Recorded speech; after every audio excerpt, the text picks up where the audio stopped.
हमनी के संस्कृति, हमनी के संस्कार सदा रहे हमनी के साथ। भारत के महान ग्रंथ और काव्य सब के संपूर्ण संकलन सब्सक्राइब करें तिलक। प्रभु, ये लोग रास्ता रोकले हैं। कौन लोग? हम लोग। हाँ?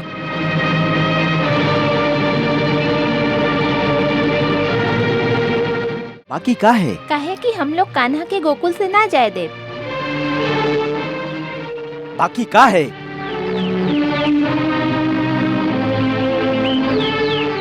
देखिए अक्रूर जी, यदि आप हर बात पर काहे पूछत रहब तो हम कितना बार आपके एक काहे के उत्तर देत रहब।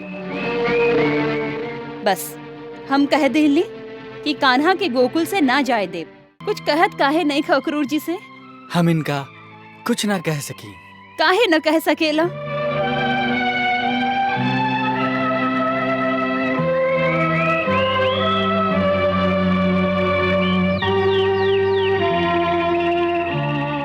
काहे कि ये हमार माता पिता की आज्ञा है। ऐसे हम इनका संगे जाए खातिर बेबस हैं।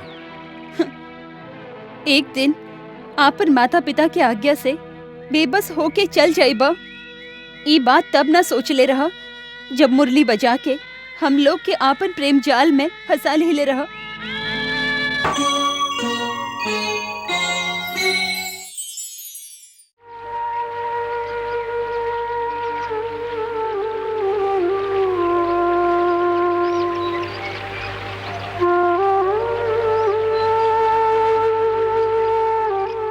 ए राधा, राधा, अरे राधा, राधा, राधा, राधा, इस तरह ही वहाँ अकेले बैठ के का कर रहल बाड़ू? कृष्ण के राह देख रहल हऊ का? अरे बाबरी, केकर रास्ता देखत आरू? तोहके कुछ पता भी है कि तोहार कान्हा तक गोकुल छोड़ के जा रहल बाड़न? अरे ई होश में भी है कि ना? कान्हा के जाए के बात सुन के भी ई तरह बौराइल जैसन देख रहल है। थोड़ी का देखी त कहीं सचमुच बौरा त ना गईली? राधा, राधा, राधा, तू सुन रहल हऊ ना हम का कह रहल हई? हाँ हाँ, तो तोहके पता बा कि कान्हा गोकुल छोड़ के जा रहल बाड़न? हाँ। और तो फिर भी एहवा बैठल हऊ तो कहाँ जाई? अरे उनका पास जा, उनका के रोका। हमरा रोके से यदि वो रुक सकतन तो जरूर जाती, बाकी वो ना रुकी है ललिता।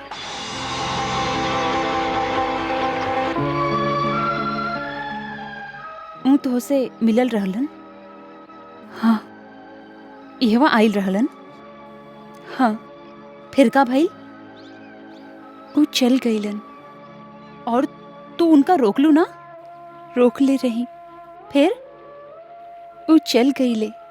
वो चल गईले और तू उनका जाय देलू? हाँ। राधा, तू बावरी हो गई हऊ। अरे प्यार में एह तरह केहू हार मान ले बेला। उठा, चला हमरा संगे। हम जाके पूछत हई उनका से कि केहू के हृदय में प्यार की ज्वाला भड़का के एह तरह चल जाना कहाँ के न्याय है? आज हम भरल सभा में सबके सामने उनका रहस्य खोल देब कि किह तरह वो तोहरा संगे घंटों एकांत में बैठ के तोहसे मीठा मीठा बात करके वो तोहार मन भरमौले बाड़न। हम देखत हई कि किह तरह वो तोहके ऐसे धोखा दे सकत बाड़न। आज उनका सगरे संसार के सामने तोहार प्रेम स्वीकार करे के पड़ी। चलो हमरा संगे। ना,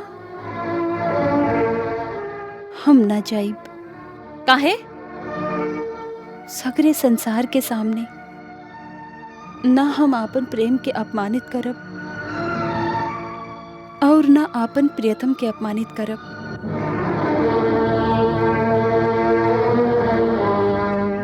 राधा, ये कैसन प्रेम बा तोहार? ओह में तू स्वयं बर्बाद होके भी उनका उलाहना तक न देबे चाहेलू। ललिता, प्रेम रोग के दवाई भी प्रेम ही होखेला, उलाहना ना। तू जाके मिल लो उनका से।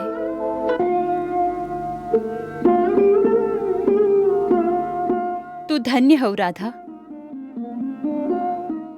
राधा, तुम भले ही ना जा, बाकी हम उनका से उत्तर जरूर मांगब और उनका उत्तर देबे के ही पड़े। चला।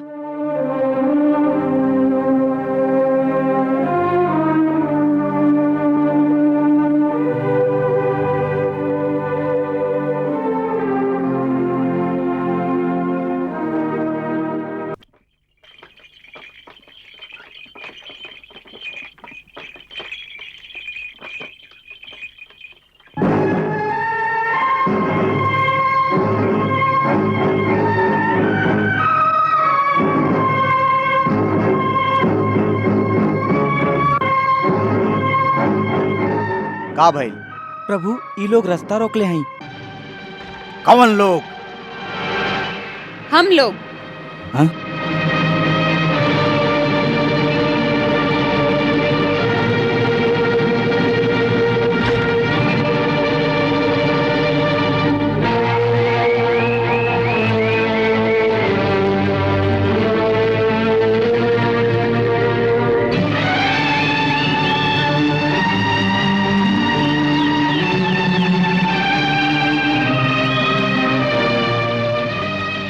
बाकी का है? काहे कि हम लोग कान्हा के गोकुल से ना जाए दे। बाकी का है?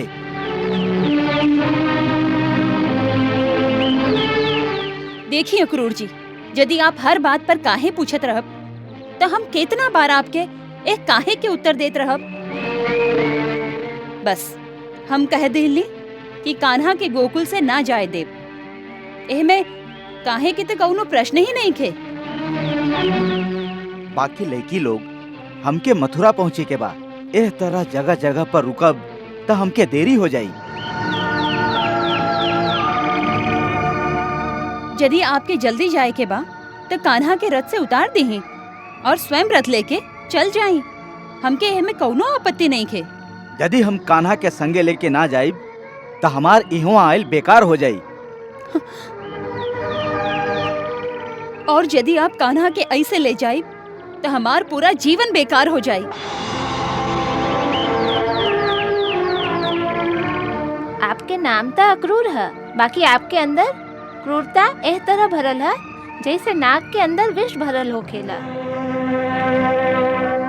आप जेकरा हम लोग से छीन के ले जा रहल हैं, उनका बिना ई गोकुल, ई वृंदावन, ई खेत खलिहान, ई फूल बगीचा सब उजड़ जाई।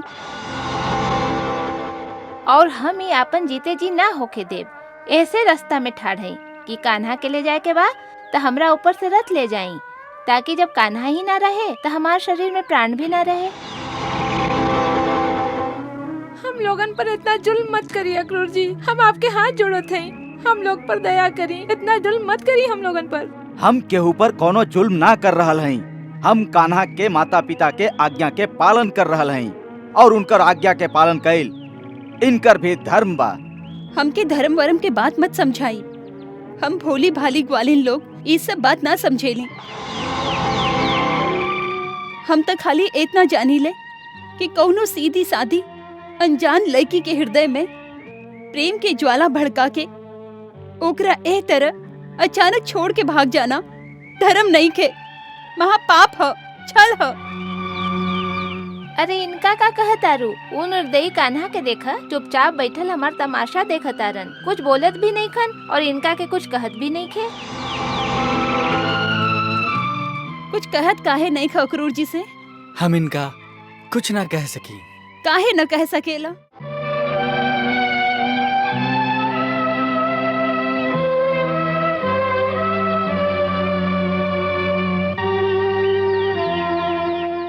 काहे कि ये हमार माता पिता की आज्ञा है।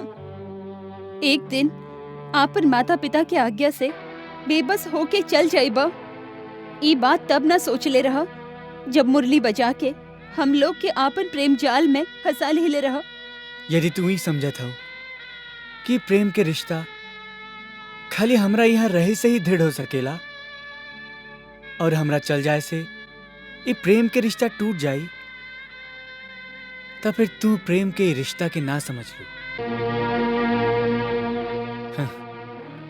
एकर अर्थ ई है कि तू लोगन कबो हमरा से प्रेम कईबे न कईलू। का कहला? हम लोग प्रेम ना कैली? हम लोग प्रेम ना कैली त ई आंसू, ई दुख, ई पीड़ा कौन बात के है?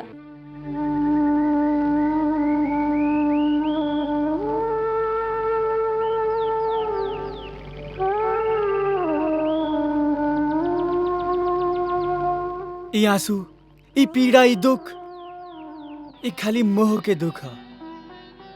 ये तरह रास्ता में सुतल ई विलाप कईल ई प्रेम के निशानी ना, खाली मोह के प्रदर्शन है। जेकरा तू मोह के प्रदर्शन कहत आरा, वो प्रेम के विवशता है, प्रेम के बलिदान है। कैसन बलिदान?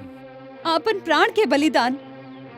तुहार विरह हम लोगन से सहल न जाई, ऐसे तुहार रथ के नीचे हम अपन प्राण दे देब। जाए के बा चला दे ई रथ हम लोगन के शरीर पर। हमके हमार कर्तव्य के पथ पर जाए से रोक के यदि तू समझेलू कि यही में तुहार प्रेम के जीत है, तो फिर तू प्रेम के ना समझ लू, तब प्रेम का करबू।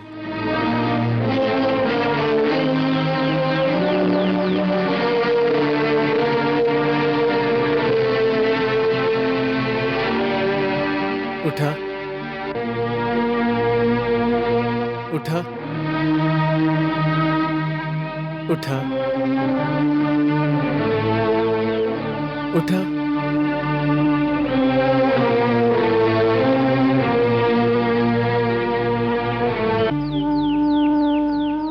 याद रखा, प्रेम कबो कर्तव्य के पथ के रोड़ा ना होला। जे सच्चा प्रेम होखेला वो कर्तव्य के पथ पर जा रहल आपन प्रेमी के बहुत बड़ा संबल होखेला, ओकर सहारा होखेला। वो ओकरा बल देबेला, शक्ति देबेला। ओकरा सामने वो ऐसे आंसू की नदी ना बहावेला। हम तो यही समझत रही कि जे निश्चल प्रेम हमके तू लोगन से मिलल है, ओकरा सहारे हम अपन बाकी सगरे जीवन व्यतीत कर ले।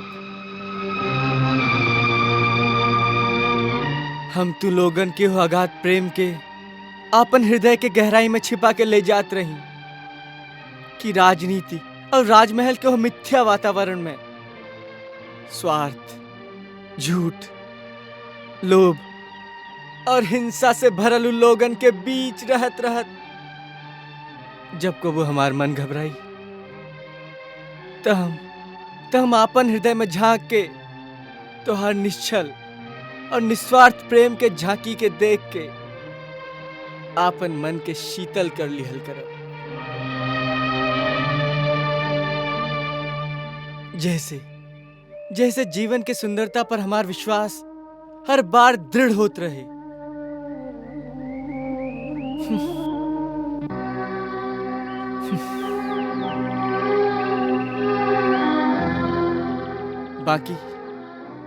बाकी अब तो ये लागता कि हम गलत समझ ले रही।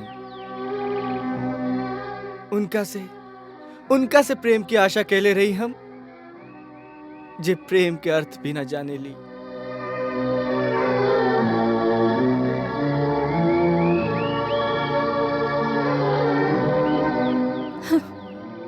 बड़ा स्वार्थी बाड़ा। कैसे? ऐसन बात कह दिला जैसे अब हम मर भी ना सकब। ई कह के तू हमके बेबस कर दिला कि जीवन भर हृदय में ओह प्रेम के संजोले बैठल रही। ई सोच के कि हमार प्रेम के शीतल पवन हर क्षण तोहार झुलसत मन के शांति पहुंचावत हुई।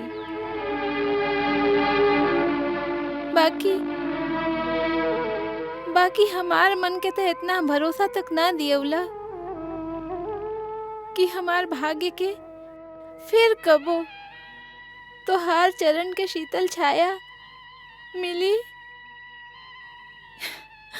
या पूरा जीवन शून्य के सीमा पर ऐसे ही बैठल रही।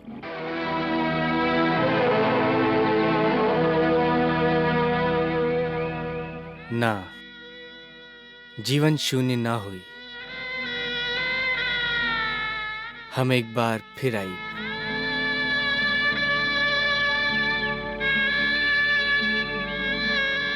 बस यही वचन के सहारे जी लेब हम।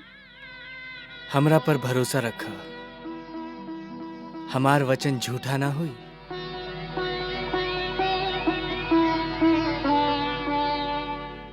अच्छा,